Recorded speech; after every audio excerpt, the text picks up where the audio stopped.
చర్చలో మనతో పాటు బీఆర్ఎస్ నాయకులు చిరుమల్ల రాకేష్ గారు జాయిన్ అవుతున్నారు. అలాగే మనతో పాటు ఉన్నారు సీనియర్ రాజకీయ విశ్లేషకులు సీనియర్ జర్నలిస్ట్ నారా విజయ్ గారు. నమస్తే ఇద్దరు కూడా. ముందుగా విజయ్ గారు, ప్రధానంగా మనం చూస్తే రైతులకు సంబంధించిన కష్టాలు కన్నీళ్లు రోజు రోజుకు తీవ్ర రూపం దాలుస్తూ ఉన్నాయి. 2.5 ఏళ్లుగా రైతులు ఎక్కడ గొంతెత్తినా కూడా వారిపై నిరసనలు వ్యక్తం చేసినా కూడా కేసులు పెడతా ఉన్నారు, బేడీలు వేస్తున్నారనే అంశం ప్రధానంగా కనిపిస్తుంది. ఎరువు అడిగితే కేసులు, పంట కొనమంటే బేడీలు వేస్తున్న పరిస్థితి. నిన్న అనేక చోట్ల కూడా నిరసనలు హోరెత్తిన సందర్భం. చివరికి వానాలు పడుతున్నా కూడా పంటలు కొనుగోలు చేయట్లేదని చెప్పేసి రైతులు వ్యక్తం చేస్తున్న ఆందోళన ఎట్లా చూడాలి? 10 ఏళ్ల క్రితం ఉన్న పరిస్థితి, ఇప్పుడు తెలంగాణ వ్యాప్తంగా నెలకొన్న దుస్థితిని మనం ఎట్లా అర్థం చేసుకోవాలి? కాంగ్రెస్కు మన జరిగిన ఎలక్షన్లో గ్రామీణ ప్రాంత రైతాంగమే ఓట్లేసి గెలిపించినటువంటిది కనిపిస్తుంది. మనం చూసినట్లయితే ఆ అధికారం వచ్చినాక ఆ రైతాంగాన్ని కాంగ్రెస్ పార్టీ, కాంగ్రెస్ ప్రభుత్వం మరింత వాళ్ళకు ఎక్కువ మెరుగైన సౌకర్యాలు కల్పించాలి, వాళ్ళకు మరింత జీవన ప్రమాణాలు పెంచే విధంగా, వాళ్ళ ఆదాయాలు పెరిగే విధంగా చేయాల్సినటువంటి అవసరం ఉండే. కానీ ఉల్టా మార్పు అని చెప్పి వాళ్ళని ఒక మభ్యపెట్టి రకరకాల హామీలు ఇచ్చి మొగ్గినటువంటిది ఆ రైతాంగం మొగ్గిన తర్వాత ఇప్పుడు మార్పు అంటే వాళ్ళని పూర్తిగా దరిద్రంలోకి నెట్టే విధంగా, దారిద్ర్య రేఖకు దిగువన కాకుండా పూర్తి పేదరికంలోకి నెట్టే విధంగా, వ్యవసాయం అంటేనే భయపడే విధంగా, వ్యవసాయం చేయాలంటే వామ్మో అనుకునేటువంటి పరిస్థితి తీసుకురావడం ఈ 2.5 ఏళ్ళనే కాంగ్రెస్ గవర్నమెంట్ చేసినటువంటి. ఒకటి కేసులు పెట్టడం, వాళ్ళు ఏదైనా కావలసినటువంటి రైతు బంధు కావాలన్నా, ఎరువులు కావాలన్నా, వాళ్ళ భూసేకరణ తీసుకుంటున్నటువంటి భూముల ఆందోళన చేస్తున్నటువంటి సందర్భంలోనైనా, వాళ్ళు ఇంకేదైనా కొంచెం అవేర్నెస్ ఉండి గట్టిగా మాట్లాడి ప్రశ్నిస్తున్నటువంటి సందర్భంలోనైనా ఎక్కడికక్కడ వాళ్ళు కేసులు పెట్టడం, బెదిరించడం. అది కాకపోతే వాళ్ళు ఒకసారి ఆ లోకల్గా ఉన్నటువంటి కాంగ్రెస్ ఉంటే చుట్టుపక్కల వాళ్ళ భూముల పంచాయతీలలో కావచ్చు, ఇంకేదైనా కావచ్చు, సతాయించేటువంటిది, బేడీలు వేయటం, కొట్టడం, లగచర్లో చూసినాం, అదేవిధంగా వరంగల్లో జరిగినటువంటి చూసినాం, ఇంకొన్ని చోట్ల నల్గొండలో చూసినటువంటిది. రైతాంగాన్ని ఏ రకంగా ఇబ్బంది పెట్టాలో పిల్లిని కనుక మూలకేసి కొడుతున్నటువంటి సిచ్యువేషన్ ఇప్పుడు రైతాంగం పరిస్థితి ఉన్నది. అన్ని విషయాల పట్ల వాళ్ళని ఫిజికల్గా కూడా దాడులు చేస్తున్నావు, జైల్లోకి పంపిస్తున్నావు. ఈ రకమైనటువంటి పరిస్థితి ఇప్పుడు ఒడ్లు కొనేటువంటి సిచ్యువేషన్లో, ఒడ్లు పంట పండేది. ఈ కారు అయితే ఇంకా దరిద్రం. నీకు ఈ కారు కరెంటు సమస్య అయింది, ఎరువుల సమస్య అయింది, ఇన్ని కష్టాలు, ఒక రకరకాల ఇబ్బందులు పెట్టినా చివరికి పంట పండించారు. పంట పండించి అమ్ముకునేటువంటి సిచ్యువేషన్లో తీసుకొచ్చి మీరు చెప్తున్న 8,500 కేంద్రాలు పెట్టిన అన్నారు. అక్కడికి తీసుకొచ్చిన తర్వాత 2 నెలలు ఇప్పటి వరకు ఎవరైనా జూన్ వస్తుందండి, ఇంకొక 3 రోజులు అయితే జూన్ వస్తుంది. జూన్ వరకు కొనకుండా ఉన్నటువంటి సిచ్యువేషన్ గతంలో ఎప్పుడైనా ఉందా? జూన్ ఫస్ట్ వీక్ వరకు కూడా ఇప్పుడు అనేది 2-3 నెలల నుంచి నువ్వు ఆడ పెట్టి రైతాంగాన్ని ఇన్ని రకాలుగా ఇబ్బందులు పెడుతున్నటువంటి సిచ్యువేషన్. అక్కడికి పోతే రైతాంగం ఎన్ని రకాల బూతులు తిడుతున్నారంటే ఇప్పుడు ఉన్నటువంటి ప్రభుత్వాన్ని. వీళ్ళు మన ఏమైందంటే ఈ కొనలేక విపక్షాలు ప్రతిపక్షాలు విపరీతమైనటువంటి ప్రెజర్ పెడుతున్నటువంటి నేపథ్యంలో ఇంకేం చేశారంటే కలెక్టర్ పైనుంచి ఆదేశాలు, మీరు ఏమైనా చేయండి, రైతుల దగ్గర నుంచి ఎత్తాలి, ముందు అయితే ఎత్తాలి అన్నందుకు రైస్ మిల్లులు కూడా ధర్నా చేయబోయినటువంటి సిచ్యువేషన్ కూడా ఉన్నది. మాకు ఇట్లా వర్కౌట్ కాదు, మాకు వస్తలేదంటే కలెక్టర్ రైస్ మిల్లర్లతో మీటింగులు పెట్టి మీరు ఏమైనా చేసుకోండి, ముందైతే ఎత్తండి అంటే ఇక రైస్ మిల్లర్ల దోపిడీ. రైస్ మిల్లర్లది ఏంది, అధికారులకు ఇలా కుమ్మక్కే, మళ్ళీ అందులో డబ్బులు కమిషన్లు పోతాయి అధికారులకు వీళ్ళకు. రైస్ మిల్లర్లు ఇక కింటాకు 19 కిలోల తరుగు తీయడం, కొన్ని చోట్ల అడ్డగోలుగా తీయడం, ఇక రేట్లు ఇష్టం ఉన్న రేట్లు వేస్తున్నారు. గ్రేడ్ వేసి కూడా కామన్ రకం రేట్ వేసేసి అల్లా లత కొడుతున్నటువంటిది. చెయ్యని మోసం లేదండి ఈసారి రైతాంగాన్ని. ఈ కారుకు సంబంధించి వరి రైతాంగం కావచ్చు, మొక్కజొన్న రైతాంగాన్ని కావచ్చు, వీళ్ళు ఏంటంటే లేట్ చేస్తే అడ్డికి పావుషర్లే కమ్ముకుంటారో వెళ్ళిపోతారు ఎట్టని అనుకున్నారు. అయితే ఈసారి రైతాంగము గాలి దుమారాలు లేటుగా వచ్చి పోయినసారి అంతా రాలే, గాలి దుమారాలు వర్షాలు కనుక రాకపోయేసరి రైతాంగం అట్నే ఉంచుకున్నారు. ఇక ఈ రేట్కి ఇద్దాం, ఎందుకంటే అడ్డికి పావుషేర్ అమ్ముకునే వాళ్ళు రైతాంగ మిల్లుకి అమ్మితే 1,500-1,700 అంటాడు కింటా, ఎందుకని అని ఉంచినారు.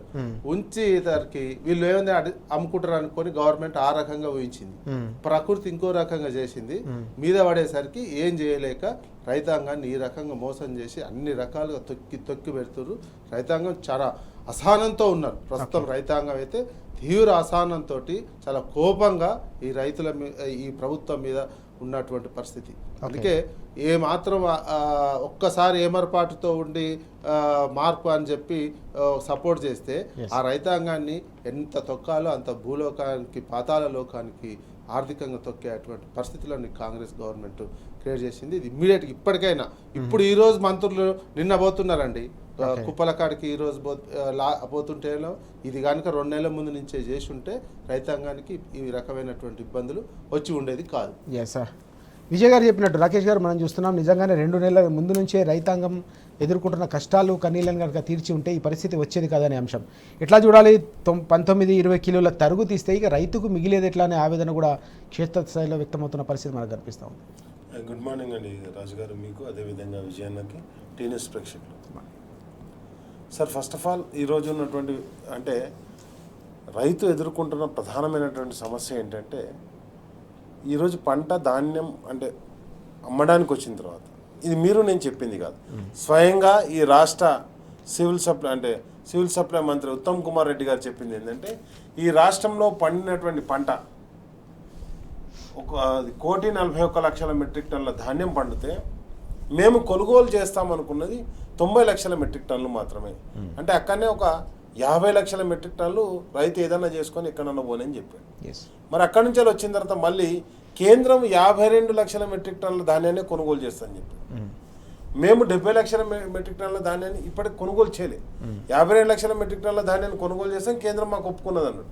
కానీ మళ్ళీ ఇక్కడికి వచ్చేసరికి ఏమైంది, ఆయన మొన్న డిక్లేర్ చేసిందంట, 2 డేస్ కింద డిక్లేర్ చేసిందంట 53 లక్షల మెట్రిక్ టన్నుల ధాన్యాన్ని కొనుగోలు చేసాం, 10 రోజులలో బంద్ చేస్తాం.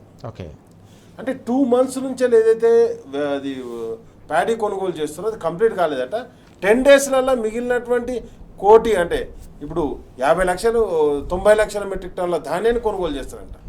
1,40,00,000 మెట్రిక్ టన్నుల నుంచి నువ్వు కొనుగోలు చేసింది 53 లక్షలు. ఈ రోజుకు నాకు తెలిసి 55 లక్షల మెట్రిక్ టన్నుల ధాన్యాన్ని కొనుగోలు చేసినావు. 55 లక్షల మెట్రిక్ టన్నుల ధాన్యాన్ని కొనుగోలు చేస్తే మరి 1,40,00,000 మెట్రిక్ టన్నుల ధాన్యాన్ని ఎవరు కొనుగోలు చేయాలి? అంటే దాదాపుగా 85 లక్షల మెట్రిక్ టన్నుల ధాన్యం ఇంకా అక్కడనే రైతుల దగ్గర ఉన్నది, దాన్ని కొనుగోలు చేయట్లేదు. ఇదొక అంశం అయితే, ఇంకో అంశం ఏమవుతుందంటే మక్కలకు వచ్చేసరికి ఇప్పటిదాకా కొన్నది 10 lakhs మెట్రిక్ టన్నులు మాత్రమే. మొత్తం అక్కడ మార్కెట్లో అవైలబుల్ ఉంది 40 lakhs మెట్రిక్ టన్నుల ఏదైతే మక్కలు అవైలబుల్ ఉన్నాయి. ఇంకొక ప్రాబ్లం ఏం ఫేస్ చేస్తున్నారంటే ఇప్పుడు వరి రైతులు ఎవరైతే అమ్ముకోనికి పోయారో కౌలు రైతు తంబు పెడితే అది యాక్సెప్ట్ చేస్తుంది, కానీ మక్క రైతుకు వచ్చేసరికి అది కౌలు రైతు తమ్మును కూడా యాక్సెప్ట్ చేస్తలేదు. అరే నువ్వు కౌలు రైతుకు 15,000 ఇస్తాను, 15,000 పక్కన పెట్టాయా, నువ్వు కనీసం వాళ్ళు మక్కలు అమ్ముకుంటాను మార్కెట్లోకి అయితే తంబు పెడితే యాక్సెప్ట్ చేయకపోతే ఎట్లా? కౌలు రైతును ఖతం చేసి పడేసారు. ఇక రైతు కూలీలకు 12,000 ఇస్తానో లెక్కనే లేదు. ఒదిక్కు రైతు బంధు బంద్ చేసారు, ఒదిక్కు రైతు కూలీలో కౌలు రైతులు నాశనం చేస్తున్నారు ఇప్పుడు మక్కలతోటి, అదేవిధంగా రైతు కూలీలను నాశనం చేశారు. ఇవన్నీ ఒక అంశం అయితే ఈరోజు వానలు పడతాయి. మళ్ళీ వానలు పడితే కంపల్సరీ తాడ్పాలని మనం ఇవ్వాలి. తాడ్పత్రి మేమంటాము, తాడ్పత్రి ఏవైతే ఉంటాయో దాని మీద ఒక కప్పెట్టి ఆ తాడ్పత్రులు అన్నీ కూడా ఇవ్వాలి, ఇస్తలేరు. ఇంకొకటి ఏమవుతుందంటే ఇప్పుడు రైతు ప్రాబ్లం ఏం ఫేస్ చేస్తుండు, పంట తను పండించుకున్నాడు. ఎకరానికి ఇప్పుడు ఏమైంది, కాలం మంచిగా 40 క్వింటాల దాకా వస్తుంది, నువ్వు 32 క్వింటాలే కొంటా అంటాను. 32 క్వింటాలు కొన్న తర్వాత మళ్ళీ ఏమైంది, మొన్న మీరు నేను చెప్పే మాటలు కాదు, మంత్రులు చెప్పిన మాటలు ఇవన్నీ చెప్పేది. స్వయంగా ఈ రాష్ట్ర మంత్రి జూపల్లి కృష్ణారావు గారు ఏమన్నారు, మా కాడ 10% తరుగుదిస్తారు అన్నారు. అంటే నువ్వు ఆల్రెడీ దానికి తరుగుదిస్తున్నావు అంటే 30 క్వింటాలలో అంటే నువ్వు డిక్లేర్ చేసిందే 3 కిలోలు, దగ్గర 4 నుంచి 5 కిలోల తరుగు తీస్తారు. మరి తరుగు ఎందుకు తీస్తారా అని చెప్పేసి అడిగితే లారీలో ఏం చెప్తారు, అసలు లారీలు పెట్టేటోడే లేరు. లారీలు ఎందుకు పెడతలేవురా బాబు అంటే డీజిల్ ధర పెరిగింది, లారీలు నాకు ధర పెంచలే అంటాడు. ధర పెంచలే అని వీళ్ళిద్దరు కలిసి అంటే కాంటకాడ పెట్టేటోడు లారీ ఇద్దరు కలిపితే ఎంత తీస్తారు, 6 కిలోల తరుగు తీస్తారు. మరి 6 కిలోల తరుగు ఎవరి మీద పడుతుంది అంటే రైతు మీద పడుతుంది. మరి రైతు మళ్ళీ ఎందుకు అక్కడ ఉన్నాడంటే 6 కిలోల తరుగు తీసినారా బాబు నాకు, కానీ నా వడ్లయితే కొను, నా వడ్లు కొనకపోతే ఇప్పుడు అమ్ముడు పోకపోతే ఏం చేసుకోవాలి నేను? ఇవన్నీ ఒక అంశం అయితే ఇక రైస్ మిల్లర్ దగ్గరికి అడిగినాం. ఇవన్నీ ఏంటంటే క్షేత్రస్థాయిలో జరిగినటువంటి సంగతులు ప్రతి ఒక్కటి. రైస్ మిల్లర్ని అడిగినాం, రైస్ మిల్లర్ని ఏమైందా బాబు ఎందుకు తీసుకుంటావు అని చెప్పేసి. ఎందుకు తీసుకుంటా అంటే అన్న మాకు ఆల్రెడీ లాస్ట్ సీజన్లో ఇచ్చినటువంటి వడ్లు ఏవైతే ఉన్నాయో అవి బియ్యం పట్టించి గవర్నమెంట్కి ఇస్తాం, బియ్యం పట్టినా గవర్నమెంట్కి ఇచ్చినాం, కానీ మొత్తం తీసుకోవాలి మా దగ్గర 22 వాళ్ళకి ఇచ్చినాయి 50 SKలు ఇచ్చారు, ఎస్ తీసుకున్న 22 SKలే.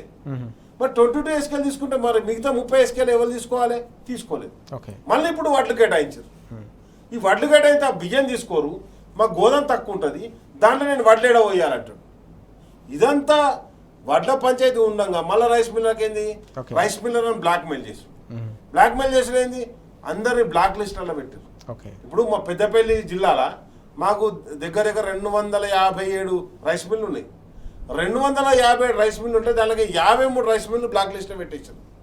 బ్లాక్ లిస్ట్ ఎందుకు పెట్టామంటే పార్ట్నర్ల మధ్య పంచాయతీ ఉంటే మీకేమైతుంది. అండ్ నెక్స్ట్ వచ్చేసి దాని మీద ఏంది, మీరు అంతకుముందు రైస్ చేయలేదు, రైస్ తీసుకోపోమంటే తీసుకోపోతలేవు, నువ్వు రైస్ చేయలేదని మళ్ళీ చెప్తున్నావు. కాబట్టి ఎవరిని వేధిస్తలేరు వీళ్ళు అంటే అందరిని వేధిస్తారు. అన్ని మామూలు కేసులే, ఎక్కడికక్కడ మామూలు కట్టాలి, మాకు హఫ్తాలు కట్టాలి, అదే పని ఉన్నాం. ఇప్పుడు ఎంత వాన పడుతుంటే నేనేమంటున్నాను, ఇప్పుడు 3 మంత్రులు బయలుదేరారు, నువ్వు 10 రోజులలో కంప్లీట్ చేస్తాను, 3 రోజులు అవుతాను ఉత్తమ్ కుమార్ రెడ్డి, ఇంకా 7 రోజులే ఉన్నది. 7 రోజుల ముందట పోయి నువ్వు ధాన్యం ఎట్లా కొనుగోలు చేస్తాను నేను. అండ్ నెక్స్ట్ వచ్చేసి వడ్ల కన్నా ఒక 3-4 రోజుల కన్నా 5 రోజుల కన్నా వారం రోజుల కన్నా పైసలు పడతాయి, మక్కలకైతే 4 రోజుల దాకా పైసలు పడతలేవు. కాబట్టి ఎక్కడికక్కడ రైతులను దగా చేస్తున్నటువంటి ప్రభుత్వం రైతులకు అరచేతిలో స్వర్గం చూపించింది. ఇదంతా ఒక అంశం అయితే ఇప్పుడు పండిన ధాన్యం ఎట్లా అమ్ముకోవాలి, పండిన మక్కలు ఎట్లా అమ్ముకోవాలి, ఇది ఒక పంచాయతీ నడుస్తుంటే ఇంకో కొత్త పంచాయతీ తీసారు. ఎవరో భయకాడు. ఇప్పుడు జనరల్గా ఏమైతే అంటే ఇప్పుడు మా పెద్దపల్లి ప్రాంతం, జగిత్యాల ప్రాంతం, లేకపోతే జమ్మికుంట ప్రాంతం, ఈ ప్రాంతాలన్నీ ఏమైతే ఉంటో నిజామాబాద్లో కొంత ప్రాంతం SRSP కెనాల్ కింద ఉండేటి, వాటికి ఏమైతే అంటే 3 రకాల పంటలు వెళ్తాయి. ఒకటి బయలకాడ పంట వెళ్తుంది, ఇంకోటి వచ్చేసి అది చెర్ల కింద పంట వెళ్తుంది, ఇంకోటి కెనాల్ కింద పంట వెళ్తుంది. అయితే బయలకాడ పంట ఫస్ట్ వేసుకుంటారు, ఫస్ట్ పంట వేసుకొని ఆ పంటతోటి వాళ్ళు అంటే బయలకాడ జల్లి పంట వెళ్తుంది. వెళ్ళగానే వాళ్ళు ఏం చేసుకుంటారు, నీళ్లు ఉంటాయి కదా బాయిల, నీళ్లు ఉండగానే వాళ్ళు ఏం చేస్తారు, కూరగాయలు వేసుకుంటారు. ఆ కూరగాయలు వేసుకుంటే ఏమైంది, ఇప్పుడు యూరియా బంద్ చేశారు. యూరియా కొత్తగా యాప్ వచ్చింది కదా, ఆ యూరియా ఏదైతుందో దుకాణంలో కొనడానికి పోతే మాకు యాప్ యాక్సెప్ట్ చేస్తలేదు అంటే వీళ్ళు అగ్రికల్చర్ ఆఫీసర్ల దగ్గర పోయి, సార్ మేము కూరగాయలు వేసుకున్నాం బాయికాడ, ఇంత టమాటానో ఇంత బీరకాయనో సొరకాయనో వేసుకున్నాం సార్, మాకు ఇంత యూరియా కావాలంటే లేలే గవర్నమెంట్ ఒప్పుకుంటే యూరియా ఇస్తలేమని చెప్పేసి. అంటే ఎక్కడికక్కడ రైతును వేధిస్తున్నటువంటి ప్రభుత్వం ఈ ప్రభుత్వం.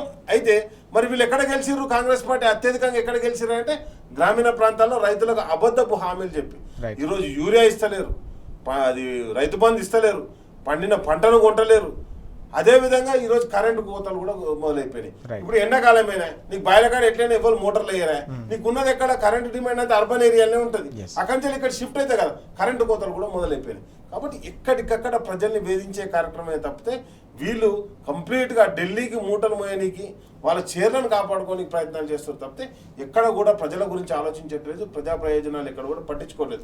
అందుకే ప్రజలందరూ ఈరోజు ఏం కోరుకుంటారు, గతంలో కేసీఆర్ గారి ప్రభుత్వంలో ఒక రైతుగా, ఒక రైతు బిడ్డగా స్వయంగా ఆయన వ్యవసాయం చేసేటువంటి ఒక ఆధునిక వ్యవసాయం చేసేటువంటి ఒక గొప్ప వ్యక్తిగా ఈ తెలంగాణ జాతిపిత ఏదైతే ఉన్నో ఆ రోజు అందించినటువంటి సంక్షేమ పథకాలన్నీ కూడా ఈరోజు కేసీఆర్ని తలుచుకొని ప్రతి ఒక్క ప్రజలు కూడా ఆయన కాలంలో ఎట్లుంటిమి, మా కళ్ళాలు ఎట్లుండే, ఈ రోజు ఎట్లున్నాయి అని చెప్పేసి అందరూ కూడా వాటి గురించి ఆలోచించడం జరుగుతుంది.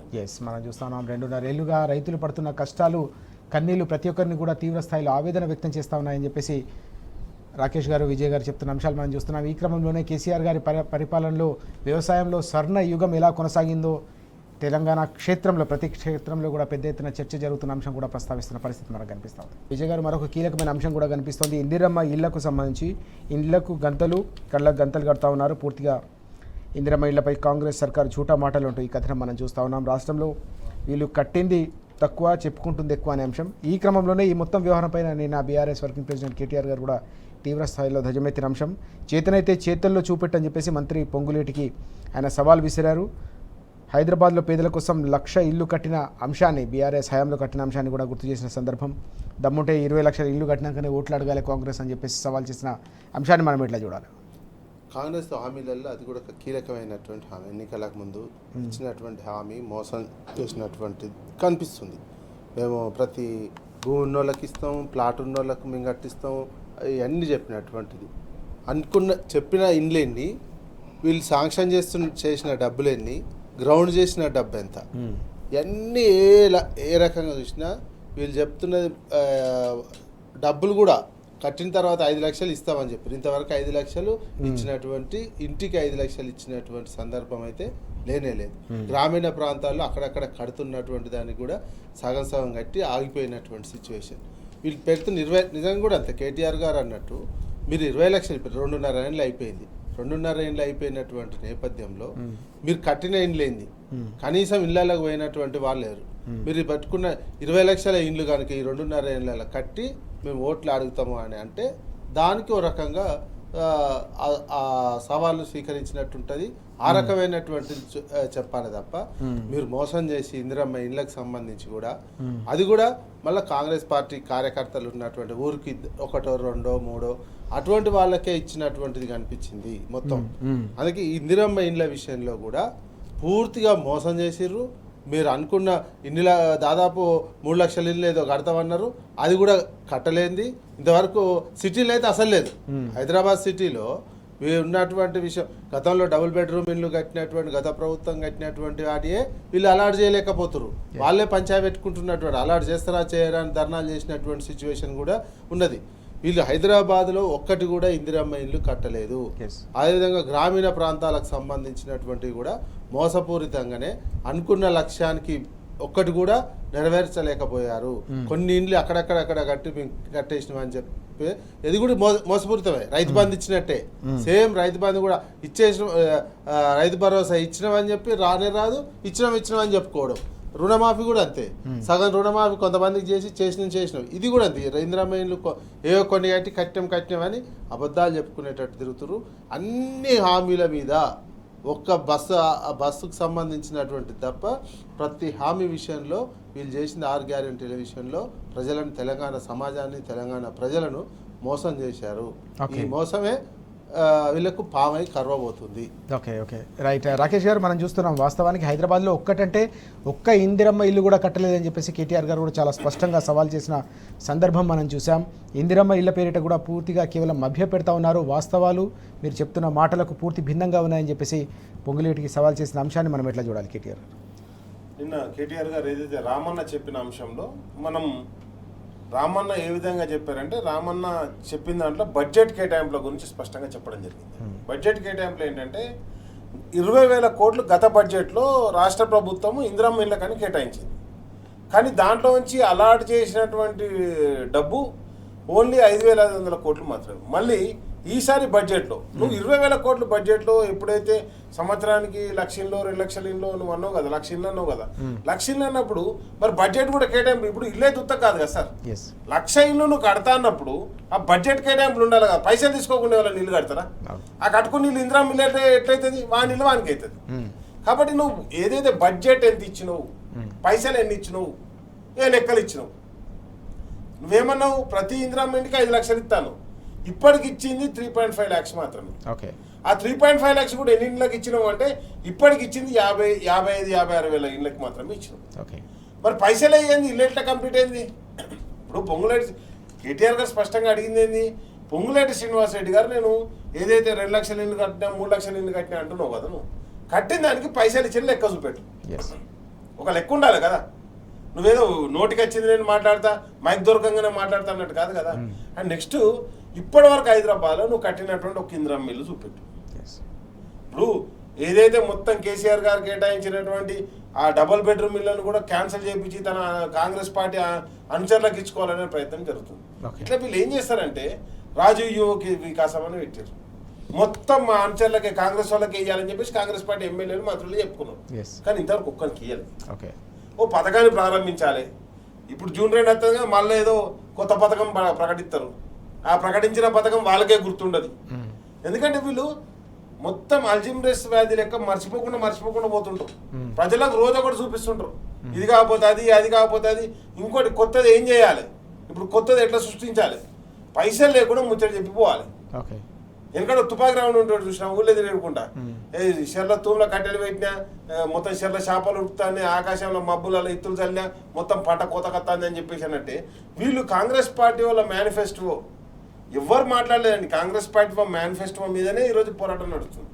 గతంలో కేసీఆర్ గారు ఉన్నప్పుడు ఒక మాట చెప్తే ఆ మాట కట్టుబడి ఉండేటోడు.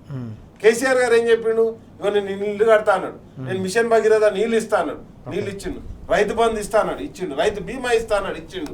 అదే విధంగా నేను షాదీ ముబారక్, కళ్యాణ లక్ష్మి, అసలు దేశంలో లేనటువంటి పథకాలన్నింటినీ కేసీఆర్ గారు రూపకల్పన చేస్తే దేశంలో లేనటువంటి దొంగ మాటలని కాంగ్రెస్ పార్టీలు చెప్తారు. ఇక్కడ స్పష్టంగా ఏం నడుస్తుంది, కేటీఆర్ గారు రామన్న అడిగినటువంటి సూటి ప్రశ్న ఈరోజు ఎవ్వరు కూడా స్పందించారు. మళ్ళీ ఒకటే అడిగిండు ఆయన, అరే నువ్వు ఇల్లు కట్టినా అన్నావు, ఇల్లు కట్టిన వాడికి పైసలు అయితే ఇవ్వాలి కదా, నీ లెక్కనే చెప్తావు. ఇప్పుడు ఏమన్నావు, నువ్వు 2 లక్షల ఇల్లు కట్టినావు అంటున్నావు, 2 లక్షల ఇళ్లకు 5 లక్షల చొప్పున లెక్కేసుకో. 5 2 ఎంత, 10,000 కోట్లు అయితే గవర్నమెంట్ నుంచి నీకు రిలీజ్ కావాలి కదా, ఏడో రిలీజ్ అని. సరే నువ్వు 3 లక్షలు అన్నావు, 10 లక్షల కోట్లు చూపెట్టు. నేనేమంటాను అంటే నీ లెక్క నువ్వు చూపెట్టు. ఇగో గవర్నమెంట్ ఇచ్చింది కాబట్టి కంప్లీట్ అయినాయి. ఏ జిల్లాలో ఎన్నెన్ని ఇచ్చినావు. ఇప్పుడు వడ్లు కొనుగోలు చేస్తా అంటే ప్రతి జిల్లాలో గింత వడ్లు కొనమని చెప్తారు కదా, అట్లా నువ్వు ఏ జిల్లాలో ఎన్నెన్ని ఇల్లు కట్టినావు లిస్టు రిలీజ్ చేయి. ఉత్తగానే జూటా మాటలు ఎందుకు చెప్తావు. దాన్ని కేటీఆర్ గారు ఛాలెంజ్ చేయడం.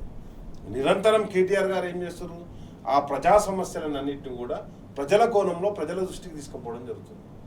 ఒకటే కేటీఆర్ గారు స్పష్టంగా చెప్పారు గతంలో కూడా. ఏమని చెప్పిండు రామన్న, ఎలక్షన్లు అప్పుడు మాత్రమే రాజకీయాలు మాట్లాడదాం, ఎలక్షన్లు అయిపోయిన తర్వాత ప్రజా సంక్షేమాన్నే మాట్లాడదాం, ప్రజలకు మనం ఇస్తా అన్నటువంటి వాగ్దానాలు ఏంది, మనం చేసినటువంటి పనులు ఏంది, వాటి గురించి మాట్లాడాలని చెప్పేసి నిరంతరం తాపత్రయపడే నాయకుడు కేటీఆర్ గారు. కాబట్టి కేటీఆర్ గారు ఎక్కడ వ్యక్తిగత అంశాలను ప్రశ్నించలే, నువ్వు చేసినట్టు ఆరోపణలు ఏది బాంబులేసని గింబులేసని మాట్లాడలే. ఆయన మాట్లాడింది ఒకటే, ఏం చేసిర్రు మీరు, ఎక్కడ కట్టిర్రు, కాబట్టి ఆ కట్టిన ఇళ్ళని చూపెట్టండి, బిల్లులు చూపెట్టండి. మనం ఇల్లు కూడా చూపెట్టమని అడుగుతలేం, బిల్లులు చూపెట్టండి, ఆ బిల్లులు చూపెట్టి మేము ఇల్లు కట్టినామని చెప్పేసి గల్లా ఎగిరేది. ఏది చేయకుండా ఇప్పుడు ఏది కానీ అడిగేది ఎట్లా అడుగుతాం సార్, జనరల్గా ఏమంటే లెక్క అడుగుతున్నాం. ఏమడుగుతున్నాం, రైతు బంధు వేసిన 8,000 కోట్లు వేసినా చూపెట్టు. మీ సిస్టమ్ ఉంటుంది కదా, నేను వేయలేదన్నావు, బీఆర్ఎస్ పార్టీ చేయలేదన్నావు, మాది కూడా బయట పెట్టు. నేను ఎన్ని ఇండ్లు కట్టినా కేసీఆర్ గారి హయాంలో డబుల్ బెడ్రూమ్ ఇల్లు ఎన్ని కట్టినా అనేది లెక్క ఉన్నది కదా, గవర్నమెంట్ లెక్క ఉన్నది కదా, అది నిజం ప్రైవేట్ లెక్క కాదు కదా. నేను వడ్లెన్ని కొన్నా, నేను లేకపోతే ఇందిరా మిల్లు ఎన్ని ఇచ్చినా, లేకపోతే మిషన్ కాకతి ఎన్ని చీరలు తమ్మినా, లేకపోతే ఇరిగేషన్ ప్రాజెక్టులు ఏం జరిగింది, అరే నీ దగ్గర లెక్క ఉన్నదప్పా. ఏ లెక్క బయట పెట్టరాలు. ఒకటే ఏంటంటే బట్టకాలవాలి, మీదే వేయాలి, బదనాం చేయాలి. కేసీఆర్ గారిని అదే చేసారు, వ్యక్తిగత ఆరోపణలు. ఇప్పుడు ఏంది, మనం ఛాలెంజ్ చేసినాం కదా ఇందిరా మిల్ల గురించి, కథం వెంటనే ఏదన్నా ఒక ఇన్సిడెంట్ ఒక ఇష్యూ తీసుకోగానే వెంటనే కేటీఆర్ వెంటనే పోలీస్ స్టేషన్ రమ్మని, లేదా ఆయన ఏసీబీ కేసు అయిందని, లేదా కేసీఆర్ గారిని ఆ కమిటీ ముందర రమ్మని, ఈ కమిటీ ముందర రమ్మని. కాబట్టి ఎప్పటికప్పుడు కేటీఆర్ గారిని, కేసీఆర్ గారిని, హరీష్ రావు గారిని, సంతోష్ గారిని అందరిని వేధింపులకు గురి చేసుడే తప్పితే అందరికి నోటీసులు ఇవ్వాలి, పిలవాలి. పిలుచుడు తప్పితే అరే నీకు నువ్వు నోటీస్ ఇచ్చుకోరా బాబు, నువ్వేం చేసినావు చెప్పు, నువ్వు చెప్తున్నటువంటి బడ్జెట్ చూపెట్టు, బడ్జెట్లో ఏం చేసినావు చూపెట్టు, అవి ఎక్కడ కూడా చూపెట్టాడండి. కాబట్టి వీళ్ళు ఎంతసేపు అబద్ధాల పునాదుల మీద వాళ్ళు ఏదైతే కాంగ్రెస్ పార్టీ నిర్మిస్తున్నారో ప్రజలందరూ గమనించడం జరుగుతుంది. కాబట్టి మన ఆర్టీసీ డ్రైవర్లు స్ట్రైక్ చేయడం జరిగింది. ఇంతకుముందు మాట అన్నాడు విజయ్ గారు, ఏంది మహిళలకు ఇస్తారు, మహిళలకు బస్సు ఇస్తుర్రు, ఆర్టీసీలకు పైసలు కడతలేరు, అందుకే రోడ్డు మీద కచ్చి కూర్చుంది. నీ మేనిఫెస్టోలో చెప్పింది నువ్వు అమలు చేస్తలేవు కదా, రోడ్డు మీద కచ్చి కూర్చుంది. పాపం ఇందిరా మిల్లు మరి వాళ్ళ అప్పటికి దరఖాస్తు ఇచ్చుడు, దండం పెట్టుడు తప్పితే ఏం చేయగలుగుతారు వాళ్ళు. కాబట్టి ఇవన్నీ కూడా ప్రజల మనుగడలో ఉన్నాయి. ఒక దిక్కు గ్రామీణ ప్రాంతాల్లో రైతులను మోసం చేస్తారు, ఓ దిక్కు పట్టణ ప్రాంతాల్లో ఉన్నటువంటి ప్రజల్ని కూడా మోసం చేసేటువంటి క్రమంలో ఈరోజు కాంగ్రెస్ పార్టీ మొత్తం దోకాబాజీ ప్రభుత్వం ఇక్కడ నడుస్తుంది.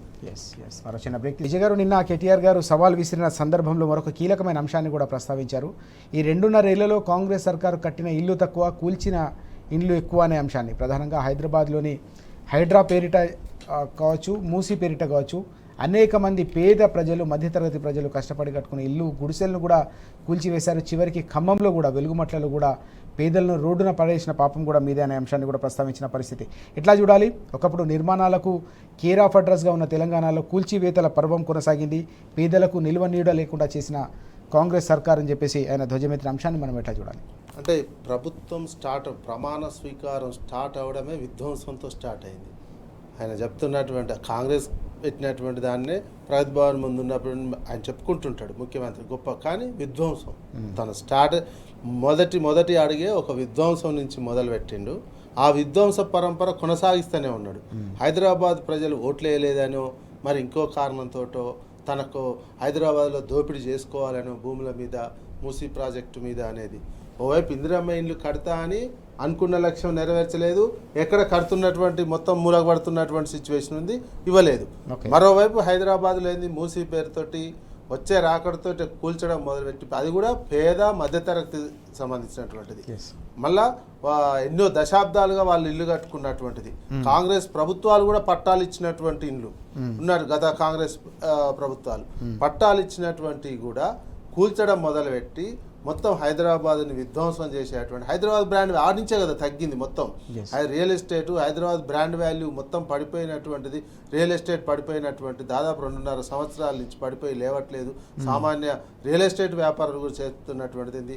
దాని నేపథ్యంలో ఒక హైడ్రా పెట్టి హైడ్రాతోటి హైదరాబాద్లో విధ్వంసకరమైనటువంటి పాలన కొనసాగిస్తూ ఇండ్లు కట్టిన ఇండ్లను కూల్చివేసిన, అందులో కూడా మళ్ళీ వివక్షత చూపించినాం. మీ బంధువులకు సంబంధించినటువంటిది మీ లీడర్లకు సంబంధించిన వాటి జోలికి పోలేదు. అదేవిధంగా ఎంఐఎం ఉన్నటువంటి సంస్థల జోలి డైరెక్ట్ చెప్తూనే ఉన్నారు. ఎంఐఎంకి సంబంధించినటువంటి నిర్మాణాల విషయంలో హైడ్రా కమిషనరే చెప్తున్నాడు, అక్కడ స్కూల్స్ ఉన్నాయండి, మేము అంతమంది ఉన్నాయి, కూల్ చేయలేమనేది. అంటే వాళ్ళకు ఒక న్యాయం అనుసరిస్తూ మళ్ళీ పేదలకు సంబంధించినటువంటి విషయంలో కూల్చివేతలు, ఇక్కడ ఈ రకమైనటువంటి కూల్చితలు. జిల్లాలలో కూడా వెలుగుమట్లో కట్టినటువంటి ఇల్లు పూర్తిగా అక్కడ జీవనం కొనసాగిస్తున్నటువంటి ప్రజా జీవనం కొనసాగిస్తున్నటువంటి వాళ్ళది బుల్డోజర్లు పంపించి మొత్తం కూల్చివేసినటువంటిది చూసినటువంటి బుల్డోజర్ల పాలనని మళ్ళీ మీరు యోగిని విమర్శిస్తారు బీజేపీకి సంబంధించినటువంటి. కానీ మీరు బుల్డోజర్ల పాలన తెలంగాణలోనే అనుసరిస్తున్నారు. మీరు అధికారంలో ఉన్నటువంటి చోట రాజ్యాంగం పట్టుకొని రాహుల్ గాంధీ ఒక్కవైపు తిరుగుతుంటే పేద ప్రజలు గతంలో రాజశేఖర రెడ్డి కావచ్చు చెన్నారెడ్డి కావచ్చు ఇచ్చినటువంటి ఇండ్ల పట్టాలను కూడా ఇండ్లను కూడా మీరు కూల్చివేసినటువంటి సంఘటన ఉన్నది. ఈ రకమైనటువంటి ఒక విధ్వంసకరమైనటువంటి పరిపాలన కొనసాగిస్తూ లగచర్లది కూడా అంతే కదా, విధ్వంసం చేసినటువంటిది. ఒక విధ్వంస పరిపాలన మొదటి అడిగే విధ్వంసం నుంచి మొదలుపెట్టారు. ఇది పరాకాష్ఠకు చేరినటువంటి విధంగానే ఉన్నది తప్ప మీరు నిర్మాణానికి సంబంధించి ఒక్క నిర్మాణం కూడా జరగాలి మీ కాలంలో. ఈ ఇండ్లదే కాదు, ప్రాజెక్టులకు సంబంధించిన బ్యారేజ్లకు సంబంధించిన నీటి విద్యుత్తుకు సంబంధించినటువంటి ఏదైనా ఒక్క నిర్మాణం చేశారా? తుమ్మిడేటిదైనా అంటున్నారు, అదైనా నిర్మాణానికి సంబంధించి ఏమాత్రం అడుగు ముందుకేశారా? నిర్మాణాలు లేవు, కూల్చివేతలు, విధ్వంసమే కాంగ్రెస్ కల్చరు, కాంగ్రెస్ పాలన ఇదే ఉంటుంది ఎప్పుడొచ్చినా కాంగ్రెస్ పార్టీకి సంబంధించినటువంటి. ఈయన మరింత విధ్వంస పరిపాలన చేస్తూ తను సొంతంగా స్వార్థపూరితమైనటువంటి లాభాలు మాత్రం సెటిల్మెంట్లు చేసుకుంటూ ఒక డబ్బులు కూడా పెట్టుకునే పనిలో మాత్రం ప్రస్తుతం సర్కార్లో ఉన్న పెద్దలు నిమగ్నమై ఉన్నారు. ఎస్ రాకేష్ గారు, మనం విజయ్ గారు చెప్పినట్టు వాస్తవానికి 10 ఏళ్ల పాటు నిర్మాణాలకు ఒక నిర్మాణాల యజ్ఞానికి తెలంగాణ కేంద్ర బిందువుగా నిలిచిందనే అంశం కాంగ్రెస్ వచ్చిన తర్వాత పూర్తిగా ఎక్కడికక్కడ కూల్చివేతలు, అది కూడా పేద మధ్యతరగతి ప్రజలు కష్టపడి కట్టుకున్న ఇల్లు చివరికి గుడిసెలు కూడా కూల్చేశారనే అంశం ఎట్లా చూడాలి? నిన్న కేటీఆర్ గారు ఈ అంశాన్ని కూడా ప్రస్తావించారు. గృహ నిర్మాణ యజ్ఞానికి మేము శ్రీకారం చుడితే మీరు గృహ మీద యాగాన్ని నిర్వహిస్తూ ఉంది కాంగ్రెస్ సర్కార్ అనే అంశాన్ని. సార్, నిన్న కేటీఆర్ గారు చెప్పింది కొంత అంటే స్పష్టంగా చెప్పారు. తెలంగాణ మీద జరుగుతున్న దాడిగా చెప్పారు. తెలంగాణ మీద దాడి ఎట్లా జరుగుతుందంటే, ఇప్పుడు ఏదైతే మూసీ పరివాహక ప్రాంతంలో ఏర్పడ్డదంతా ఓల్డ్ సిటీ. ఆ ఓల్డ్ సిటీలో ఎప్పుడన్నా మీరు నేను కాదు సార్, ఈ హైదరాబాద్లో బతికేటోళ్ళు 50 ఏళ్ళ కిందటోళ్ళని ఎవరన్నా అడుగుదాం, మూసీలో ఎప్పుడన్నా మంచినీళ్ళు వారినాయా? మూసీలో మొత్తం హైదరాబాద్ డ్రైనేజ్ అంతా మూసీలో పోతుంది కదా. కొత్తగా అయినా మూసీని కడతా అని చెప్పేసి మూసీ చుట్టూ ఇల్లు కూలగొట్టుడు, ఏవైతే చెర్ల పక్క పొండి కట్టుకుని ఎప్పుడో నివాసం ఉన్నటువంటి నువ్వు కూలగొట్టుడు. కానీ నువ్వు నది అంతర్గర్భంలో కడుతున్న మూసీ అంతర్గర్భంలో కడుతున్న దాన్ని ఎక్కడ ఇక్కడ షేక్పేట దగ్గర ఎక్కడ కూడా నువ్వు టచ్ చేస్తలేవు రియల్ ఎస్టేట్ వాళ్ళు. అదేవిధంగా సొంతంగా సీఎం అన్న ఇల్లును ఎక్కడ ముట్టుకోలేను. జరుగుతుంది ఏంటి అంటే తెలంగాణ మీద ఒక దాడి. ఎంత పెద్ద దాడి జరుగుతుందంటే మనం గమనిస్తలేం. కానీ తెలంగాణ మీద దాడి కేంద్రంలో బీజేపీ పార్టీ నుంచి రాష్ట్రంలో ఉన్న కాంగ్రెస్ పార్టీ కూడా రెండు కలిసి చేస్తున్నాయి. ఎందుకు అంటే తెలంగాణ అస్తిత్వమే కేసీఆర్, తెలంగాణ ప్రజలకు రక్షణనే కేసీఆర్. ఈ రక్షకుని ఖతం చేయాలంటే ఫస్ట్ తెలంగాణ అస్తిత్వం మీద దెబ్బ కొట్టాలి. ఏ విధంగా దెబ్బ కొడుతున్నారు అంటే సింపుల్ చెప్తాం. మొన్న మోడీ వచ్చినప్పుడు ఏడికి పోవాలి? పోతే ఈ రాష్ట్ర ముఖ్యమంత్రి ఇంటికి పోవాలి, లేకపోతే బీజేపీ రామచంద్రరావు ఇంటికి పోవాలి, కిషన్ రెడ్డి ఇంటికి పోవాలి, ఇంకోళ్ళ ఇంటికి పోవాలి, ఓ ఎంపీ ఇంటికి పోవాలి. కానీ పోకుండా ఏడికి పోయిండు? ఆంధ్రప్రదేశ్ ముఖ్యమంత్రిని తెలంగాణలో హైదరాబాద్లో కలిసిండు, ఆంధ్రప్రదేశ్ ఉప ముఖ్యమంత్రిని తెలంగాణలో కలిసిండు. అసలు ఆంధ్రప్రదేశ్ ముఖ్యమంత్రి అని చెప్పినప్పుడు, ఆంధ్రప్రదేశ్ ఉప ముఖ్యమంత్రి అని చెప్పినప్పుడు నువ్వు ప్రధానమంత్రి వచ్చి మహారాష్ట్ర ఎట్లా కలుతావా? బీజేపీ నాయకులకు ఆ సోయి లేదు. అండ్ నెక్స్ట్ వచ్చేసి ఇక్కడ ఉన్నటువంటి ప్రధానమంత్రి కూడా సోయి లేదు. వాళ్ళు కూడా శరణ్ తప్పి ఈడ మా ఇంటికి రా అని చెప్పేసి వీడు ఉంటున్నావు కరెక్టే, కానీ నువ్వు ఆడెందుకు ఉంటలేవు? నీ రాష్ట్రంలో నువ్వు ఎందుకు ఉంటలేవు? మా ఊర్లో వచ్చేందుకు ఉంటావు అని చెప్పేసి ప్రశ్నించడం బంద్ చేసినాం. ఓకే, గతంలో లేకుండా కల్చర్ ఈరోజు ఏంది? నీ ఇల్లు ఉంటున్నది అద్దంటలే, నువ్వు ఏంటన్నా దేశం మొత్తం ప్రపంచం మొత్తం ఇల్లు కట్టుకో, కానీ ఒక దేశ ప్రధాని పక్క రాష్ట్ర ముఖ్యమంత్రిని ఈ రాష్ట్రంలో వచ్చి కలుసుడైంది. ఓకే, ఇదొక అంశం అయితే, ఇంకో అంశం ఏంది? తెలంగాణ వర్గాల తెలంగాణ బాధల యొక్క విగ్రహాలు కాదు ఈరోజు ఆవిష్కరణ జరిగేటి, మొత్తం కూడా హైదరాబాద్లో ఆంధ్ర నాయకుల వాళ్ళ యొక్క విగ్రహాల ఆవిష్కరణ. ఎక్కడండి? రోషయ్య విగ్రహాన్ని ఆవిష్కరిస్తారు, అదేవిధంగా ఎస్పి బాలసుబ్రహ్మణ్యం విగ్రహాన్ని ఆవిష్కరిస్తారు, ఎక్కడికక్కడ ఎన్టీ రామారావు గారి విగ్రహాలు ఆవిష్కరించండి, మేము వద్దంటాం. కానీ నువ్వు తెలంగాణ జెండా గద్దెలు కూలగొట్టాలని పిలిపిచ్చినావు అంటే ఈ మూసీ విధ్వంసం కావచ్చు, లేకపోతే ఈ హైడ్రా కావచ్చు, ఈ లఘుచర్ల కావచ్చు, తెలంగాణ విధ్వంసాన్ని ప్రోత్సహిస్తుంది, తెలంగాణ అస్తిత్వాన్ని దెబ్బతీస్తుంది. తెలంగాణ మీద జరుగుతున్నటువంటి దాడి కేటీఆర్ గారు అదే చెప్పారు. నేను తెలంగాణ మీద ఏ విధంగా దాడి జరుగుతుంది, తెలంగాణ అంటే తెలంగాణ అనేటువంటి ఒక మొత్తాన్ని కూడా నిన్న మహానాడులో ఏం జరుగుతుంది? అసలు తెలంగాణ అనే పదం లేదట. అంటే బాబు ఆంధ్ర అనే పదం ఎక్కడ ఉందో చూపెట్టి నాకు. నేనేమంటా, నీకు నువ్వు రాసుకున్నది కాదు, త్రిలింగ దేశం అని చెప్పేసి ఈ రాష్ట్రానికి పేరున్నది. మరి నువ్వెవడు? అసలు ఆంధ్రప్రదేశ్ మహానాడులో, తెలుగుదేశం మహానాడులో ఇక్కడ అడ్రస్ లేనటువంటి పార్టీ గురించి నా తెలంగాణను తిట్టే హక్కు ఎవడిచ్చింది నీకు? ఇక్కడ ఉన్నటువంటి ఏ నాయకుడు ప్రశ్నిస్తలేడే? ఓన్లీ బీఆర్ఎస్ పార్టీ ప్రశ్నించన్నా, కేటీఆర్ఏ ప్రశ్నించన్నా, కేసీఆర్ఏ ప్రశ్నించన్నా, ఎందుకు తెలంగాణలో పుట్టినటువంటి ఏ నాయకుడు కూడా ఎందుకు ప్రశ్నిస్తలేడు? పార్లమెంట్లో అదే పరిస్థితి. పార్లమెంట్లో ఒక డైరెక్ట్ ప్రధానమంత్రి అంటాడు, తల్లిని చంపి బిడ్డను బతికించాడు అంటే చచ్చిపోయిన తల్లి దగ్గరికి వచ్చినాను, ఏ ముఖ్యమంత్రి దగ్గరికి వచ్చినావు? నువ్వు వచ్చింది చంద్రబాబు దగ్గరికి కదా అంటే చచ్చిపోయిన దగ్గరికి వచ్చినావు. నువ్వు ఇక్కడ బతుకున్నటువంటి బిడ్డ గురించి మాట్లాడుతున్నావు. ఈ బిడ్డకి ఏమి ఇచ్చినావు? ఏ రోజు ఒక్క రూపాయి కూడా ఇయ్యలే, ఒక సుక్క పాలు పోయలే ఈ రాష్ట్రం మీద. అదేవిధంగా ఒక మా ఇండియా పాకిస్తాన్తో పోలుస్తాడు ఒక ఎంపీ తేజస్వి సూర్య అనే వ్యక్తి.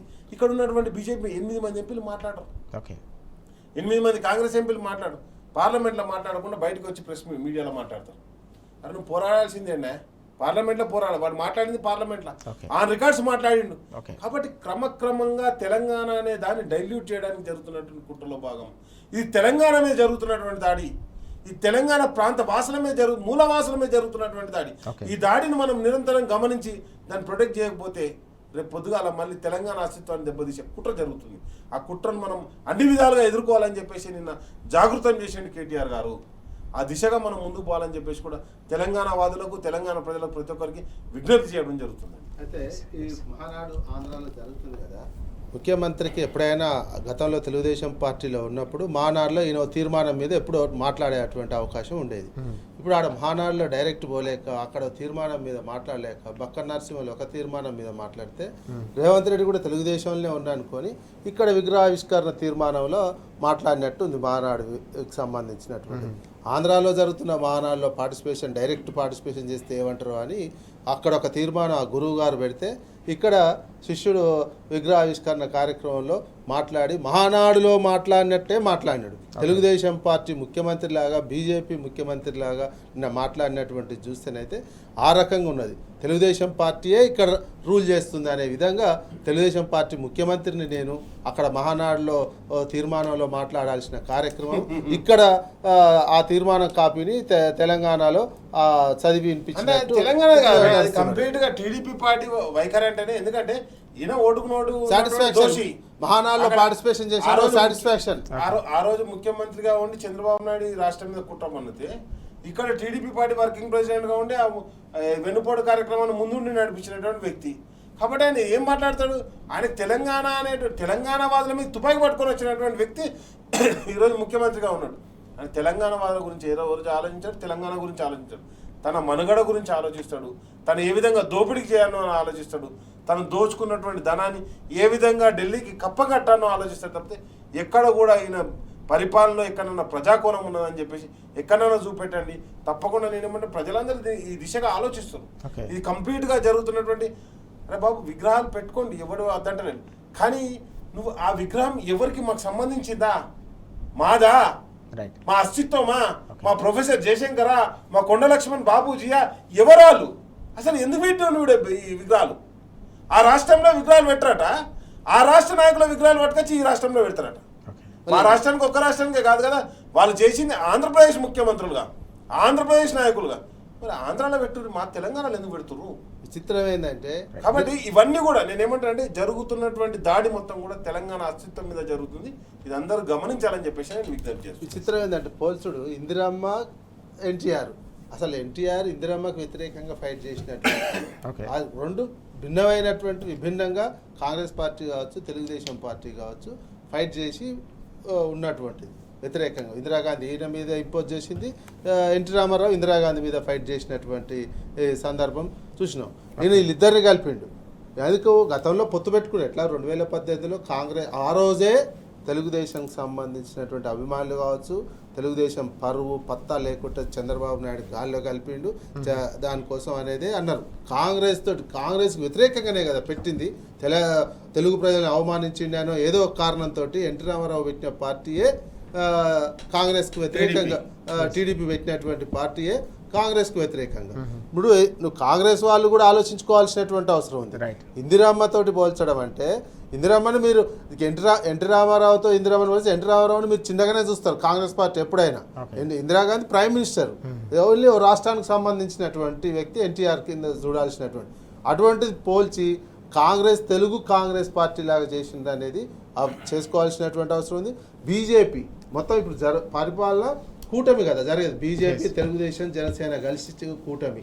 ఇక్కడ కూడా ఆ కూటమి పరిపాలన చేస్తున్నా అనేది మీరు ఎంత కోవర్ట్ ఆపరేషన్ చేస్తున్నారని మీరు అర్థం చేసుకోవాల్సినటువంటి అవసరం ఉంది. రాహుల్ గాంధీ అర్థం చేసుకోవాలి, ఇక్కడ ఉన్న ఒరిజినల్ కాంగ్రెస్ నేతలు చెప్పాలి, ఇది ఇంత పెద్ద కోవర్ట్ ఆపరేషన్ జరుగుతుంది తెలంగాణలో కాంగ్రెస్ పార్టీ మీద, తెలుసుకోండి అని ఇక్కడ ఉన్న ఒరిజినల్ కాంగ్రెస్ నాయకులు చెప్పాల్సినటువంటి అవసరం ఉన్నది.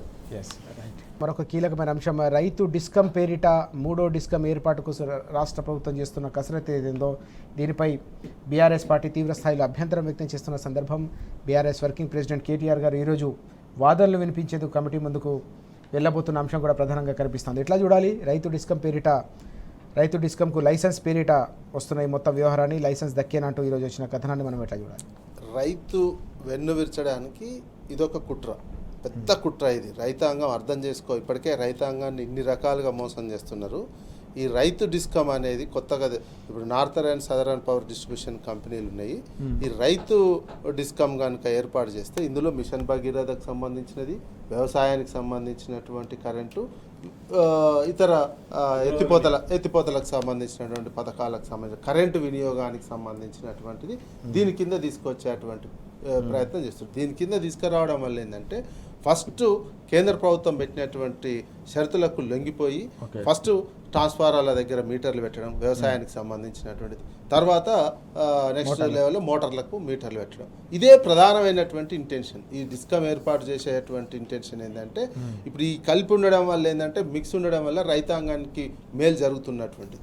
ఇప్పుడు కనుక వేరు చేసి కేవలం కాన్సన్ట్రేటెడ్గా నిరంతరం కాన్సన్ట్రేషన్ రైతులను సతాయించడం, ఇక మీటర్ పెట్టి నువ్వు ఇంత కరెంటు కాలుస్తున్నావు అని రైతులను కరెంట్ కట్ చేస్తాను బెదిరించడం, తర్వాత దానికి కూడా స్మార్ట్ మీటర్లు పెట్టడం, ముందు దీనికి స్మార్ట్ మీటర్లు పెట్టి ట్రాన్స్ఫారాలకు, తర్వాత రైతాంగానికి కూడా స్మార్ట్ మీటర్లు పెట్టి మొత్తం ఊబిలోకి నెట్టాడు. ఇక వ్యవసాయం ఇప్పుడు చేయాలంటేనే భయపడేటువంటి సిచ్యువేషన్లోకి ఇప్పుడు ఒక్కొక్క స్టెప్ ఇవన్నీ ఈ కొనుగోలు వ్యవహారం ఇవన్నీ కూడా ఏంటంటే ముందు భయపెడుతున్నారు, తర్వాత కరెంటు తోటి అసలు పెద్ద వ్యవసాయాన్ని మూలపడేటువంటి అది ప్లస్ కార్పొరేట్ వ్యవసాయంలోకి తీసుకురావడానికి ఈ వ్యవసాయం చేయడం బంద్ చేసి అదాని వాళ్ళు రావాలి, ఇక వ్యవసాయం చేయడానికి అంబానీ వాళ్ళు రావాలి, ఈ కరెంట్ ఛార్జీలు భరించలేక చేసేటువంటి ఇవన్నీ దేశవ్యాప్తంగా చేస్తున్నటువంటి కుట్రలో, మోడీ చేస్తున్నటువంటి కుట్రలో ఈ రాష్ట్ర ప్రభుత్వం కాంగ్రెస్ ఉన్నటువంటి ప్రభుత్వం భాగస్వామి అయింది. ఉత్తరప్రదేశ్లో మీటర్లు తగలబెడుతూ రైతాంగం కావచ్చు ఎవరు కావచ్చు మీటర్లు దగలబెడుతున్నటువంటి చూస్తున్నాం, భారీ ఎత్తున ఆందోళన చేస్తున్నటువంటి సిచ్యువేషన్ చూస్తున్నాం. అందుకని ముఖ్యంగా వ్యవసాయ ఆధారిత రాష్ట్రంగా ఉన్నటువంటి తెలంగాణ ఒక రకంగా రైతాంగం ఫ్రీ కరెంట్ తోటి 24 గంటల కరెంట్ తోటి పంటలు పండించి ఎంజాయ్ చేసి ప్రజల చేతుల్లో కొంచెం డబ్బులు ఆడించుకునేటువంటి సిచ్యువేషన్ వచ్చింది. దీన్ని మరింత దారిద్ర్యంలోకి నెట్టడానికి రైతాంగాన్ని పూర్తిగా నాశనం చేసేసి వాళ్ళు వచ్చి ఉండడానికి ఈ స్కీమ్లో చేరారు. మొత్తం మోడీ బెదిరించడంతో రాష్ట్ర ప్రభుత్వం అందులో చేరి అందులో భాగంగా ఈరోజు రైతు డిస్కమ్ ఏర్పాటు చేసి ఈ రైతు డిస్కమ్ ఏర్పాటు కూడా లైసెన్స్ కోసం అబద్ధాలు కూడా చెప్తారు. ఏఆర్సీ ముందు, ఎలక్ట్రిసిటీ రెగ్యులేటర్ కమిషన్ ముందు అబద్ధాలు చెప్తుంది ప్రభుత్వం. ఏది లేకున్నా అప్పుడే ఏర్పాటు చేస్తున్నామని, ట్రాన్స్ఫార్మర్ల దగ్గర ఇంత స్టాఫ్గా పెడుతున్నామని చెప్పి ఈ స్టాఫ్ పోవడానికి కూడా ఇంట్రెస్ట్ చూపిస్తలేరు మిగతా డిస్కమ్ల నుంచి. సో ఎందుకంటే ఆ స్టాఫ్కి కావాల్సినటువంటి గైడ్ లైన్స్ కూడా సరిగా లేవు, సరిగా ఇవ్వలేదు.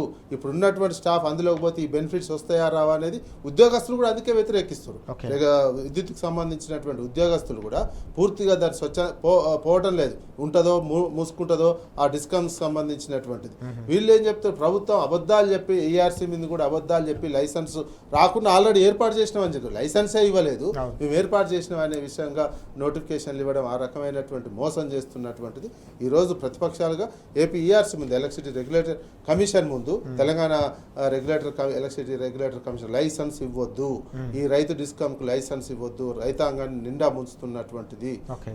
కోణంలో ప్రతిపక్షం తన బాధ్యతగా చెప్పాల్సినటువంటి అవసరం ఉంది, దీన్ని వ్యతిరేకించాల్సినటువంటి అవసరం ఉంది. రైతాంగాన్ని మొత్తం దరిద్రంలోకి నెట్టేటువంటి వ్యూహం ఇది. కార్పొరేట్ అదానీ కంపెనీ వచ్చి ఇక్కడ ప్రైవేటీకరణ చేసుకొని వాళ్లకు లాభాలు చేకూర్చే విధంగా కార్పొరేట్ వ్యవసాయీకరణ చేయడానికి, అదేవిధంగా స్మార్ట్ మీటర్ల కాంట్రాక్ట్ కూడా అదానికి సంబంధించినటువంటి వాళ్ళకే వెళ్ళిపోయే విధంగా చేస్తున్నటువంటి ప్రయత్నాలను తెలంగాణ సమాజం అర్థం చేసుకోవాలి. రైతాంగానికి మాత్రం చాలా తీరని గొడ్డలు పెట్టేలాగా తయారవుతుంది రైతు డిస్కమ్ ఏర్పాటు చేయడం. పేరుకు రైతు డిస్కమ్ కానీ మొత్తం కరెంటుకు సంబంధించిన, రైతాంగానికి సంబంధించిన పూర్తిగా పాతాళానికి తొక్కేటువంటి విధానాలు అవలంబిస్తుంది. ఎస్ రాకేష్ గారు, మనం చూస్తా ఉన్నాం వాస్తవానికి దేశంలో ఎక్కడ కూడా 24 గంటల ఉచిత విద్యుత్ రైతులకు లేని సందర్భం మనం చూసాం. కేసీఆర్ గారి హయాంలో తెలంగాణ ఏకైక రాష్ట్రం. ఇలాంటి రాష్ట్రంలో ఇప్పుడు రైతు డిస్కమ్ పేరిట పెడుతున్న ఈ అంశంపై ఇప్పటికే బీఆర్ఎస్ అభ్యంతరం వ్యక్తం చేస్తుంది, రైతుల పక్షాన ఆందోళన వ్యక్తం చేస్తున్న సందర్భం. ఉచిత విద్యుత్ ఎగ్గొట్టడానికి, ఆ పథకాన్ని ఊడగొట్టడానికి ఈ రైతు డిస్కమ్ ఏర్పాటు చేస్తున్నారనే అనుమానాన్ని కూడా వ్యక్తం చేస్తున్న పరిస్థితి. ఎట్లా చూడాలి ఓవరాల్గా ఈ ఇష్యూని మనం? ఓవరాల్గా ఇష్యూ ఏంటంటే ఇప్పుడు స్పష్టంగా ఏంటంటే రైతు డిస్కమ్ అని ఏర్పాటు చేయడం ద్వారా కంప్లీట్గా రైతులందరికీ బాయిలకాడ మీటర్లు పెట్టాలి. ఎందుకంటే బాయిలకాడ మీటర్లు పెడితే వీళ్ళకి ఇమీడియట్గా కేంద్ర ప్రభుత్వం నుంచి వెళ్ళి 30,000 కోట్ల రూపాయలు వస్తాయండి. సెంట్రల్ గవర్నమెంట్ ఆల్రెడీ వీళ్ళు డబ్బులు తెచ్చుకున్నారు కాబట్టి కంపల్సరీ పెట్టాల్సిందే. ఇది ఏదైతే ఈ ఈఆర్సీని ఇంప్లిమెంట్ చేశారంటే, ఏదైతే బ్యాంకులో అది బాయిల దగ్గర మీటర్లు పెడితేనే ఇది విద్యుత్ సంస్కరణ భాగంలో గతంలో చంద్రబాబు నాయుడు ఏదైతే కరెంటు ధరలు పెంచుతూ 2000 సంవత్సరంలో జరిగినటువంటి బషీర్బాగ్ కాల్పుల విషయాన్ని మనం తీసుకొచ్చుకోవాలి.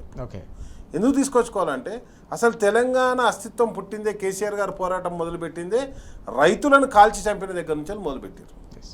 తెలంగాణలో బాయిల మీద, బోర్ల మీద వ్యవసాయం ఆధారపడి ఉంటుంది. దగ్గర 30 లక్షల బాయిలు బోర్లు ఉన్నాయి ఇక్కడ. కాబట్టి మొత్తం కూడా ఈ సమాజంలో ఉన్నటువంటి మ్యాక్సిమం ఒక 30 to 40% ఆఫ్ ఫార్మర్స్, రైతులందరూ కూడా బాయిల మీద, బోర్ల మీద డిపెండ్ అయి ఉంటారు. కాబట్టి విద్యుత్ గురించే పోరాటం మొదలైంది. ఆ విద్యుత్ నుంచి అలా పుట్టిందే తెలంగాణ ఉద్యమం. ఈరోజు ఆ విద్యుత్ ఉద్యమం ఎవరి గురించి పుట్టింది? రైతు అస్తిత్వం నుంచి అలా పుట్టింది. ఆ రైతునే చంపుదామని చెప్పేసి ప్రణాళిక రూపొందిస్తారు. ఎట్లా? గతంలో ఏదైతే వరల్డ్ బ్యాంక్ కండిషన్లు పెట్టిందో, మేము లోన్లు ఇవ్వడానికి మీకు కండిషన్లు ఒప్పుకోవాలని చెప్పేసి వాళ్ళ నామస్మగనం పనిచేయాలి. గతంలో 2000 సంవత్సరంలో చంద్రబాబు నాయుడుకి ఇచ్చిన మాటను అమలు చేయడానికి ఆల్రెడీ చంద్రబాబు నాయుడు శ్రీకాకుళం జిల్లాలో అమలు చేస్తుడు, బాయిలకాడ మీటర్లు పెట్టి. అదే దాన్ని అమలు చేస్తా కాబట్టి నాకు లోన్ ఇవ్వండి, వరల్డ్ బ్యాంకు లోన్ అడుక్కోనికి పోతుంది. అడుక్కోనికి పోయేటప్పుడు పాత స్కీమ్ని ఇంప్లిమెంట్ చేసే కార్యక్రమం ఇది ఒకటి. 2, యూపీలో జరిగినట్టు రీఛార్జ్ మీటర్లు ఇస్తారు. ఇప్పుడు కరెంటు మనం వాడుకున్న తర్వాత బిల్లు కడతాం. అట్లా కాదు, రాబోయే రోజులలో నీకు సిమ్ కార్డు లెక్క, నువ్వు ఎప్పుడైతే టాక్ టైం కంప్లీట్ అవుతుందో నీ సిమ్ పనిచేసుడు బంద్ అవుతుంది. అట్లా రీఛార్జ్ మీటర్లు పెడదామని చెప్పేసి ఒక కుట్ర జరుగుతుంది. ఆల్రెడీ యూపీలో ఉన్నటువంటి మొత్తం గృహ వినియోగదారులంతా దాన్ని తిప్పి కొట్టడం జరిగింది. అవన్నీ ఒక అంశం అయితే, మనం గతంలో కూడా చూసినాం, అసెంబ్లీలో చర్చ జరిగింది. ఓల్డ్ సిటీ మొత్తాన్ని అదానికి అవుట్సోర్సింగ్లో ఇవ్వాలని చెప్పేసి ఒక రిజల్యూషన్ పాస్ అయింది. ఓకే, అక్కడ బిల్లులు వసూలు చేసుడు, కరెంట్ సప్లై చేసుడు, అదంతా కూడా అదాని కంపెనీకి ఇవ్వాలని చెప్పేసి ఒకటి కుట్ర నడిచింది. కాబట్టి ఈరోజు స్మార్ట్ మీటర్లు అమ్ముకునే అదాని గురించి, ఈ విద్యుత్ రెగ్యులేట్ చేసేటువంటి అదాని గురించి ఈ దేశాన్ని మొత్తాన్ని తాకట్టు బీజేపీ పార్టీ పెడుతుంటే దానికి మద్దతు ఇస్తుంది ఇక్కడ ఉన్నటువంటి రేవంత్ రెడ్డి కాంగ్రెస్ ప్రభుత్వం. ఓకే, ఓల్డ్ సిటీని ఎందుకు అప్పచెప్తున్నావు రేవంత్ రెడ్డి? మరి ఓల్డ్ సిటీ కాంగ్రెస్ పార్టీ ఎట్లా అప్పచెప్తుంది రైట్. అదాని కంపెనీకి? Right. కాబట్టి ఇవన్నీ కుట్రలు, ఈ కుట్రలన్నింటినీ తిప్పికొట్టడానికి, ఎందుకంటే రేపు పొద్దుగాల మనం చేస్తున్నటువంటి పోరాటం ప్రజల్లోకి వెళ్ళాలి. కాబట్టి స్వయంగా మా వర్కింగ్ ప్రెసిడెంట్ కేటీఆర్ గారే దీనికి నాయకత్వం వహిస్తుండ్రు. కేటీఆర్ గారి ఆధ్వర్యంలో ఈరోజు ఈఆర్సీకి మనం నివేదిక ఇస్తున్నాం. ఓకే, యాక్సెప్ట్ చేస్తారా, యాక్సెప్ట్ చేయరు? ఎందుకంటే కేంద్ర రాష్ట్ర రెండు ప్రభుత్వాలు ఒక్కటైన తర్వాత ఓకే, రైతు వెన్నెట్లా విరవాలి, కార్పొరేట్ సంస్థలు ఎట్లా బతికేయాలనుకున్నప్పుడు మనం నిరంతరం పోరాటం చేస్తూనే ఉండాలి. ఆ ప్రజా పోరాటం దిశగా ఈరోజు మనం ముందుకు పోవడం జరుగుతుంది. ఆ ప్రజా పోరాటానికి నాయకత్వం వహిస్తున్నటువంటి నాయకుడు ఈరోజు ఉన్నటువంటి ఈ జంజీ మొత్తం యూత్ను నాయకత్వం వహిస్తున్నటువంటి నాయకుడు కేటీఆర్ గారు. వీటన్నిటిని కూడా ప్రజల్లోకి విస్తృతంగా తీసుకుపోవడానికి నిరంతరం ఒక ప్రయత్నం. అది ఇందిరమ్మ ఇల్లు కావచ్చు, లేకపోతే ఈరోజు ఈఆర్సీ వ్యవసాయ విద్యుత్ దగ్గర మోటార్ల దగ్గర మీటర్లు పెట్టుడు కావచ్చు, ప్రతి ఒక్క అంశాన్ని, లేకపోతే మన టీ హబ్ అంశంలో కావచ్చు, మనం ఆవిష్కరించిన విషయంలో కావచ్చు, వీటన్నిటిని కూడా నిరంతరం ప్రజల మధ్యకి తీసుకుపోతున్నటువంటి నాయకుడు కేటీఆర్ గారు. కాబట్టి ఈరోజు ఆయన నాయకత్వంలో మేమందరం కూడా ఈఆర్సీకి నివేదిక ఇవ్వడానికి పోతున్నాం. ఆయన అంటే ఆ దిశానిర్దేశం చేసేటువంటి నాయకత్వం మాకు ఈరోజు ప్రతిపక్షం కావచ్చు, ప్రజలకు కావచ్చు, కేటీఆర్ రూపంలో కనిపించడం జరుగుతుంది. ఎస్, చాలా కీలకమైన అంశం ఇది. రైతులకు ఉన్న ఏకైక పథకం, కీలకమైన పథకం, దేశంలోనే ఎక్కడ ఏ రైతుకు లేని విధంగా 24 గంటల ఉచిత విద్యుత్తును కేసీఆర్ గారి హయాంలో రాష్ట్రంలో అమలు చేస్తే ఆ పథకానికి గండి కొట్టేందుకు ఉచిత విద్యుత్తును ఊడగొట్టే కుట్ర జరుగుతుందనే అనుమానాన్ని బీఆర్ఎస్ నాయకత్వం ఇప్పటికే వ్యక్తం చేస్తుంది. ఈ క్రమంలోనే బీఆర్ఎస్ వర్కింగ్ ప్రెసిడెంట్ కేటీఆర్ గారు ఈరోజు ఈ రైతు డిస్కమ్కు లైసెన్స్కు సంబంధించిన వ్యవహారంలో ఈఆర్సీ ముందు విచారణకు హాజరు కాబోతున్నారు. నివేదిక కూడా సమర్పించబోతున్నారు. కమిటీకి బీఆర్ఎస్ పక్షాన బలమైన వాదనలు వినిపించబోతున్నారు.